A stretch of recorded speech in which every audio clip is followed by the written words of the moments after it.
Association जे वफ़द पारां बेसहारा ॿारनि जे इदारे SOS जामशुर जो दौरो। रिपोर्ट मंज़ूर कालरो।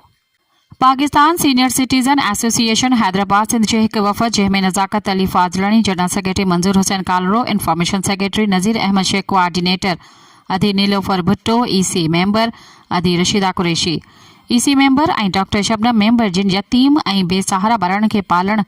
सदन तालीम ऐं रिहाइश वग़ैरह जहिड़ी अहम ख़िदमत कंदड़ बैन अल-अक़वामी सतह जे इदारे save of soil SOS Jamshoro जो मुशाहदाती दौरो कयो। Madam Seema Zulfiqar Chandio, assistant village director SOS तरफ़ां पंहिंजे ऑफिस में निहायती शानाइते अंदाज़ सां इदारे बाबति मालूमात फ़राहम कंदे ख़बरचार ॾिनी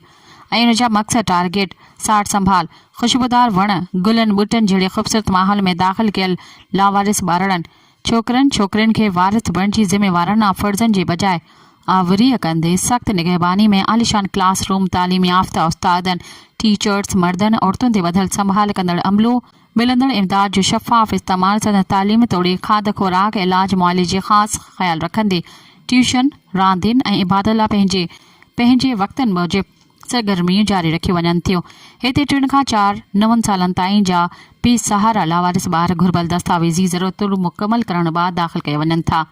हीउ इदारो पंहिंजे अंदरि जदीद तर्ज़ जे घरनि में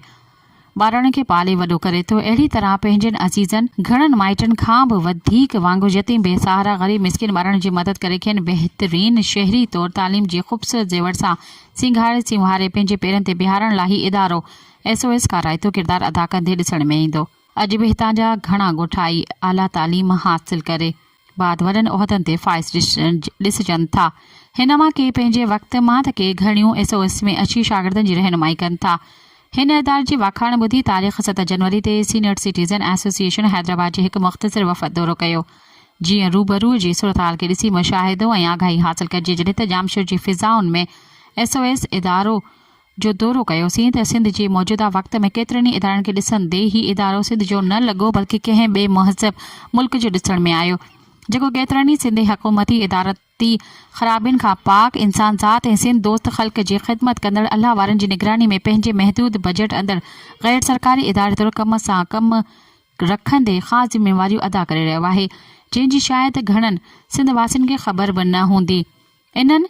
रागी फ़नकारनि जा जामशुर जे इश्किया, माशूकिया, मेल मुलाक़तुनि, गुलनि, ख़ुशबुनि, ख़ूबसूरतियुनि, नाज़ुक अदाउनि ऐं विछोड़नि जा गीत ज़रूरु ॿुधा हूंदा, पर जामशुर में हिन ग़रीब ॿारनि जे पर घोर कंदड़ SOS इदारे नुमा ॻोठ बाबति थी सघे थो त मालूमात न हूंदी या घटि हूंदी,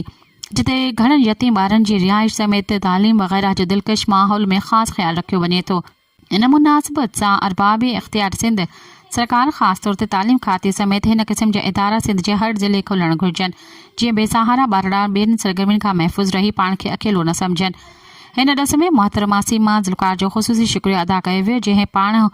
हर हिकु क्लासरूम, लाइब्रेरी, ऑडिटोरियम, ॿारनि जी रिहाइश वग़ैरह जो न फ़क़ति दौरो करायो, पर हर हिक जी अहमियत बाबति पिणु अहमियत ऐं पंहिंजी ॾाहप ऐं सुहिणे सलीक़े अंदाज़ जी गुफ़्तगू सां आगाही ॾिनी। जॾहिं त mister Abdul Rashid Jamali SOS village supervisor तरफ़ां एसोसिएशन सां राब्ते लाइ बहितर कमु कयो।